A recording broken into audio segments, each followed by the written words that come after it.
Kegagalan di masa lalu biarlah menjadi pelajaran kesuksesan di masa depan.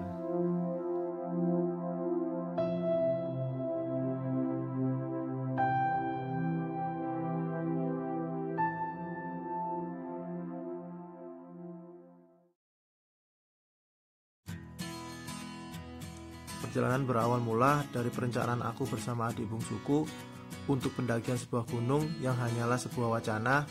Alhasil, kita berganti rute untuk perjalanan kali ini.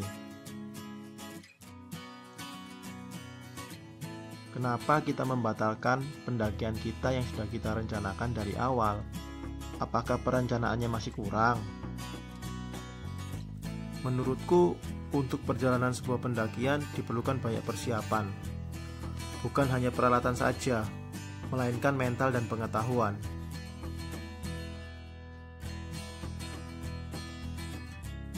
Dan pada dasarnya, aku pun sendiri belum pernah mendaki sebuah gunung. Sebenarnya, adik bungsuku dia sudah pernah mendaki di Kawah Ijen. Tapi katanya dia ingin menaiki ke gunung yang lain. Oke lah, tak masalah. Mungkin kita akan lakukan pendakian di lain waktu. Gunung tidak akan pergi kemana-mana kok. Setelah beberapa hari di rumah, adik bungsuku menagih janji yang pernah aku buat sama dia. Kak, gimana? Jadi ke kakek bodoh nggak? Hah? Kakek bodoh? Lama aku berpikir. Oh iya ya, aku lupa. Karena pernah berjanji setelah trip aku dari Malang akan mengajaknya ke kakek bodoh. Oke, besok kita berangkat. Jadi, kakek bodoh ini adalah kawasan wisata alam air terjun yang berada di daerah Tretes, Kecamatan Prigen, Pasuruan. Dan trip kali ini aku tidak berpergian bersama anak dan istriku. Aku hanya berpergian dengan adik bungsuku dan 2 temannya.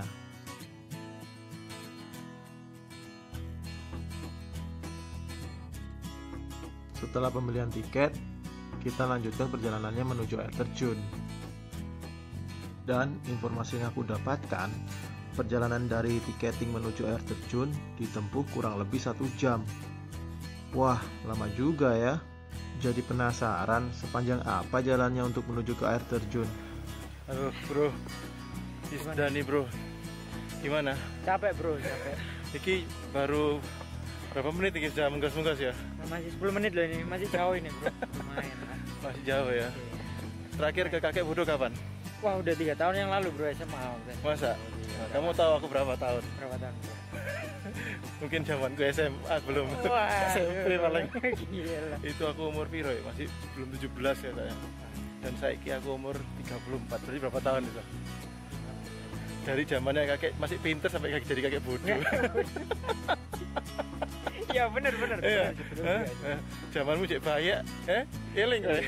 Ingat gak kamu dulu? Iya. Dan ini dulu nih zamanku masih SD, dia masih bayi. Tapi saya kira wis kumisen loh. Tapi aku masih awet muda ya. Boleh umur tua tapi jiwa masih muda. Anjay. Dalam perjalanan, kita banyak mengambil spot foto. Apa mungkin karena banyak perhentian, akhirnya perjalanan jadi lama? Ya sudah, nanti kita buktikan saja. Kalau sudah sampai di tujuan, benar nggak perkiraan kita?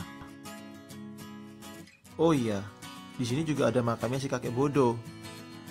Kalau mau tahu ceritanya, klik aja tanda pojok kanan atas.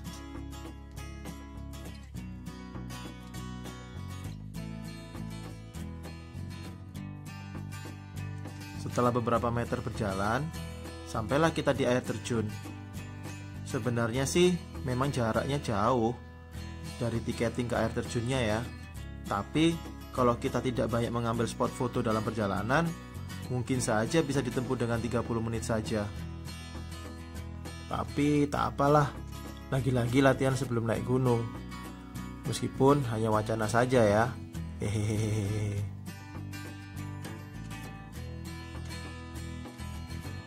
Guys, kalian mau main air, sini aja, bebas bagus. sana juga bisa, di depan air terjun, di sini juga bisa, di bawah juga sana juga bisa ada. Pokoknya ini tempatnya oke kalau buat main air. Mau mandi sih juga bisa, tapi nggak boleh telanjang ya. Nanti kalau telanjang masuk mana ya? Nah, masuk dari bro katanya, dari bro ya. Nanti viral. Jadi viral katanya. Tapi mau mandi telanjang di sini, tapi telanjang nggak bisa, telanjang bulbul. Setelah kita duduk bercengkrama hingga sore hari, akhirnya kita menyudahi untuk trip ini. Dan terbayarkan sudah janjiku buat si bungsu. Dan sekarang waktunya cari pisang goreng, karena kita sudah lapar. Loh, kok jadi ngomongin makanan? Hehehe.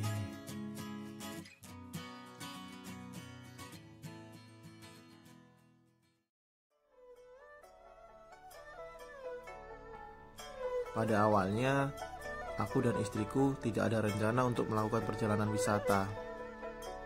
Tapi, berhubung karena kita ada pekerjaan yang terpaksa harus membawa anak-anak untuk ikut dengan kita, akhirnya mereka meminta untuk jalan-jalan. Awalnya mereka meminta untuk pergi ke mall. Tapi, aku dan istriku berpikir, kayaknya bosan deh nge-mall melulu. Saat itu juga, tercetuslah ide di pikiranku. Bagaimana kalau kita pergi ke Ken Park? Akhirnya mereka setuju juga. Untuk Ken Park sendiri, letaknya bukan di luar Surabaya, melainkan masih di dalam kota Surabaya. Tak apalah, sekali-sekali kita wisata dalam kota sendiri.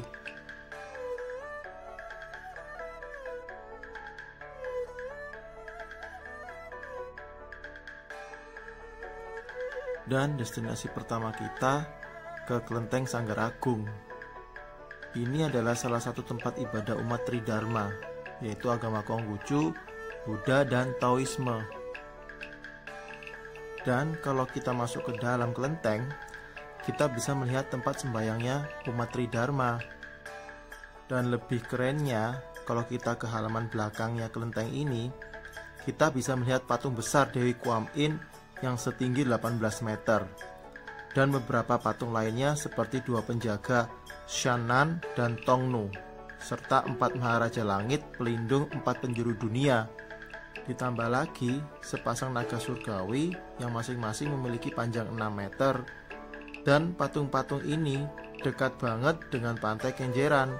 Tapi sayangnya airnya lagi surut pada saat itu. Dan di sini juga selalu diadakan acara Mooncake Festival yang biasa diadakan di bulan September. Dan salah satu festival lentera yang terbagus di sini tempatnya.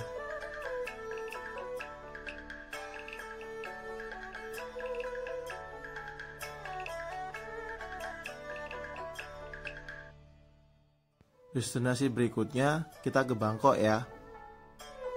Maksudnya ke patung Buddha 4 wajah yang sama seperti di Bangkok, Thailand. Jadi nggak perlu jauh-jauh ke Bangkok kalau mau lihat patung Buddha 4 wajah. Di Surabaya juga ada. Letaknya di depan Sanggar Agung, tinggal seberang saja sudah sampai kok. Bangunan patung ini berukuran 9 x 9 meter dan termasuk kubah yang mencapai 36 meter. Dan patung ini bahannya dilapisi oleh emas murni yang langsung diimpor dari Thailand. Dan di sini kita bisa lihat 4 patung gajah putih di setiap sudutnya.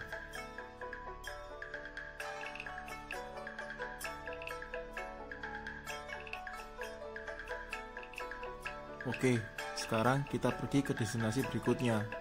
Letaknya masih sama di dalam Ken Park Surabaya. Kali ini destinasi kita ke Pagoda Tianti. Untuk menuju ke sana kita harus menggunakan mobil karena memang agak jauh dari Sanggar Agung. Letak pagoda sendiri malah lebih dekat dengan pintu masuk ambil karcis mobil. Arti dari Tianti itu sendiri langit dan bumi atau langit bumi. Sama aja ya. Tinggi pagoda ini 58 meter dan berdiameter 60 meter. Dan ini sudah satu duplikat dari Temple of Heaven atau Tiantan yang ada di Beijing, Cina. Tapi sangat disayangkan, pagoda ini kurang perawatan. Aku melihat banyak sekali coretan-coretan tangan jahil yang ada di tembok pagoda ini, dan kebersihannya masih kurang. Mungkin pihak dari pariwisata bisa lebih memperhatikan lagi. Ayo kawan-kawan, kita sama-sama menjaga kelestarian tempat wisata kita. Jaga kebersihan, supaya tempat wisata kita bisa menjadi salah satu destinasi dari para wisatawan asing. Semua informasi ini aku dapatkan dari mana yo? Yang pasti dari Mbah Google, dan istriku kan orang keturunan Tionghoa.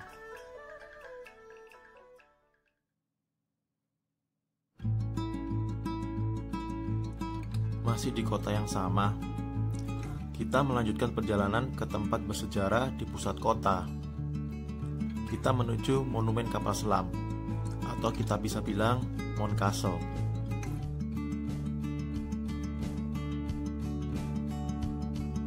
Monumen Kapal Selam ini adalah bekas kapal selam KRI Pasopati 410, yang dimana pernah terlibat dalam operasi pembebasan Irian Barat dari tangan Belanda.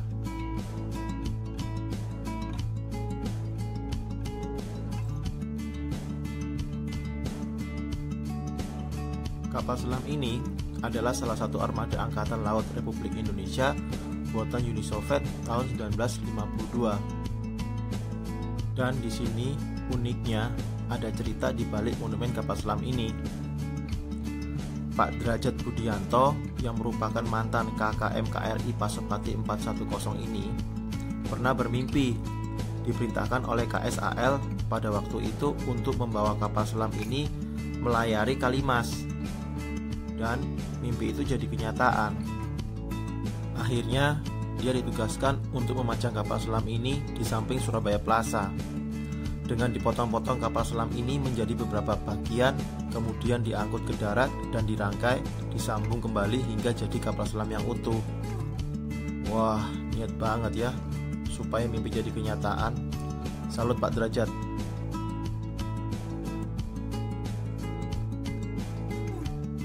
KRI Pasopati 410 termasuk tipe SS Whiskey Class, dibuat dari Vladivostok, Rusia.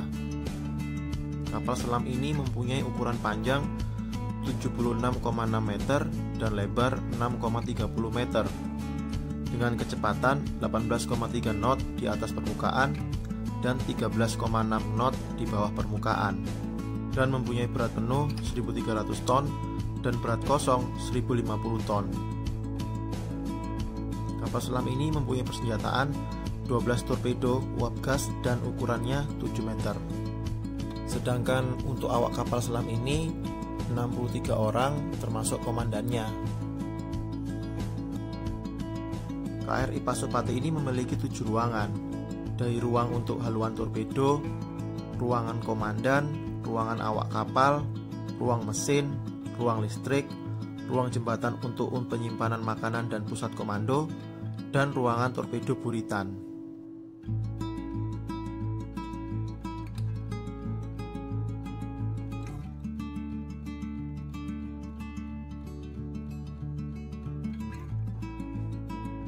Monumen kapal selam ini memiliki beberapa fasilitas seperti videorama, musik live, kolam renang untuk anak-anak, dan rekreasi air di Sungai Kalimas. Tapi sayangnya waktu itu kolam renangnya tidak berfungsi dengan baik.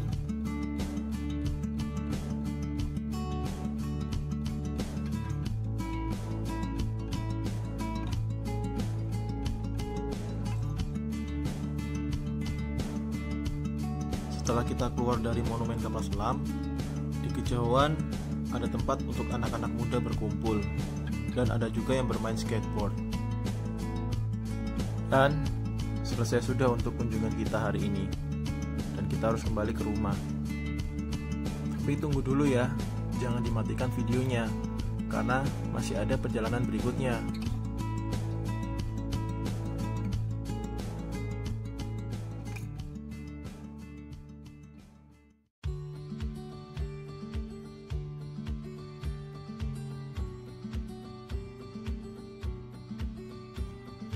Hai kawan-kawan, saat ini kita sudah berada di Prigen Pasuruan. Ya, tepatnya kita sudah di hotel bintang 5. Wah, banyak duitnya dong. Eits, tunggu dulu. Kita dapat hotel ini sangat murah banget. Harganya di bawah 500-an, dengan fasilitas yang sama seperti hotel-hotel bintang 5 pada umumnya. Mungkin ini selama pandemik ya, kan banyak hotel-hotel yang lagi sepi. Jadi mereka buka harga promo supaya hotelnya tidak sepi. Ya kan lumayan, bisa bayar untuk karyawan-karyawan di hotel ini. Dan tempatnya keren banget karena hotel ini berada di lereng Gunung Penanggungan. Jadi berasa banget alamnya. Dan di depan hotel ini ada hutan yang lebat dengan pohon-pohon yang tinggi.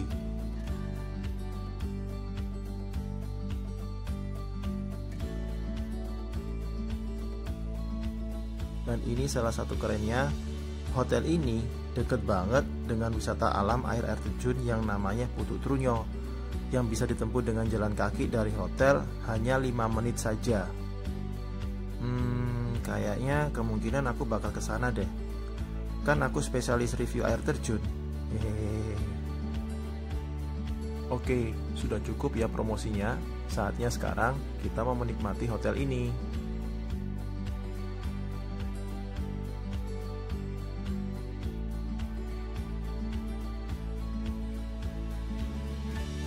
Pagi-pagi sekitar pukul 8,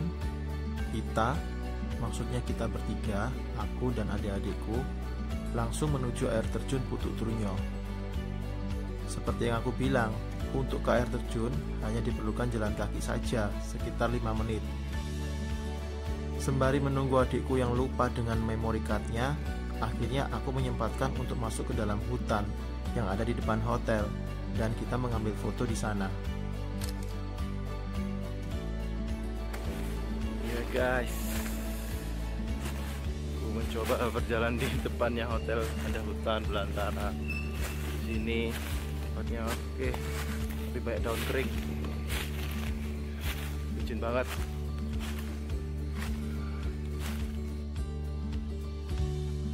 Kita lanjutkan ya. Setelah sampai tujuan dan pembelian tiket, kita melanjutkan perjalanan. Dan rutenya perjalanan ini tidak jauh dengan air terjun Kakek Bodo. Lumayan agak jauh untuk ke air terjunnya. Tapi tak apalah, sekalian olahraga pagi. Hitung-hitung cari keringat. Kan ada pepatah yang bilang, di mana badan yang sehat, terdapat jiwa yang kuat.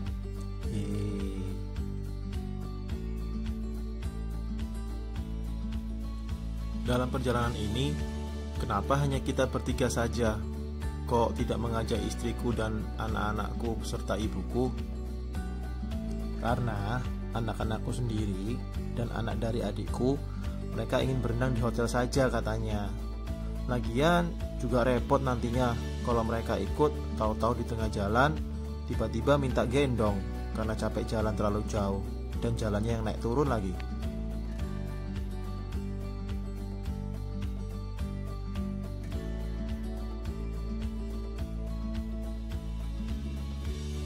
Akhirnya sampailah kita pada si gundul ini.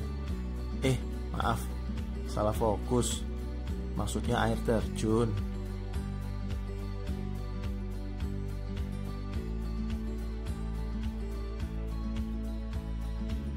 Jadi, yang katanya penjual tiket, pagi-pagi seperti ini pas banget untuk lihat air terjun. Karena ada pelangi di air terjun ini.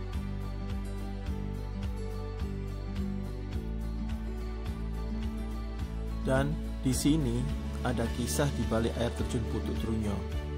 Mau tahu ceritanya? Buka aja di Mbah Google, banyak kok yang tulis ceritanya. Ya sudah, aku kasih tahu intinya saja ya. Ada dua pasangan yang sedang jatuh cinta. Yang pria bernama Joko Taruno, yang wanita bernama Sri Gading Lestari. Sang wanita ini adalah putri Raden Arya Wiraraja, Adipati Madura. Sang adipati tidak menyetujui hubungan mereka karena si Joko ini hanyalah anak orang biasa saja atau anak selir raja.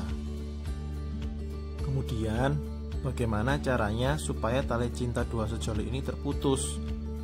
Akhirnya sang adipati mengisolisir putrinya di kawasan Purwodadi, yang kini menjadi coban baung. Baung itu seperti suara serigala. Dan sang adipati memberi kekuatan gaib untuk memagari supaya mereka tidak saling berhubungan. Tapi si Joko tak pernah lelah mencintai si Sri.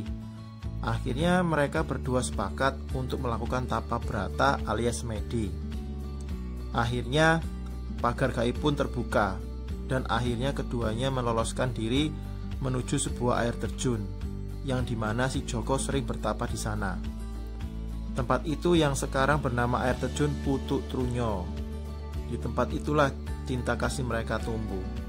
Maka air terjun itu dinamakan air terjun keabadian.